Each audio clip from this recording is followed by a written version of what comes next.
Kelly Price with Michael Cohen from The Athletic. It's not Cheese and Packers because we don't have a wonderful cheese plate in front of us, but we are at Lambeau Field. We just had a locker room session with the Packers. Nick Perry coming off the PUP, probably won't play the rest of this preseason, but how concerned should they be about week one, him being ready? I think he'd probably like to play this week against Oakland, but the chances of him getting cleared that quickly after returning to practice for the first time since last season really are pretty low. So I think for him, it's all about these practice reps. Can he get the type of work he needs against the starting offensive lineman to test that ankle, to see if the power is there, the explosiveness, all those types of things. And so I think his workload in practice will be heavy, but I don't necessarily expect to see him in either of these next two games. And what does it mean for someone like Reggie Gilbert, who's had a really great preseason filling in for him? Well, I think for Reggie, it's an opportunity now to see if he can continue playing well in fewer reps. That's going to be the big test. He's done well in a large sample size, and that's partly because he's had such a big opportunity. When those reps get reduced, can he still find the same productivity? 2.5 sacks the other day.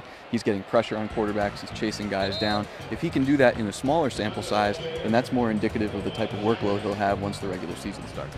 Some more injuries on the running back side. Obviously, they didn't have a huge impact against the Steelers on Thursday night. Should anyone be concerned about all those injuries? And they've been signing them like they're going out of style. Yeah, I think the reason for the signings is honestly, it sounds bad, but they just need bodies to get through the next two games. You know, if Devontae Mays and Jamal Williams are held out this week, which it certainly seems like they will be, I don't know if Aaron Jones is going to be cleared by then. And then you're talking about having Joel Buonio and a couple of really young guys to throw in there. So they just needed somebody to get those carries, to get those reps, to make sure they can play a full 4 quarters.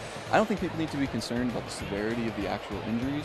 It's more so that these guys are not getting a lot of valuable game reps. Aaron Jones in particular. Remember, he's got to sit out those first 2 games because of a suspension. So training camp was his opportunity to get a lot of playing time, and instead he's got virtually none. And then on Friday night, of course, the Packers are taking on the Raiders. Jordy Nelson is now a Raider. A lot of Packer fans will be excited to see him, I guess. Maybe bittersweet for them to see him in a different colored jersey, but what on the Packer side will you be watching?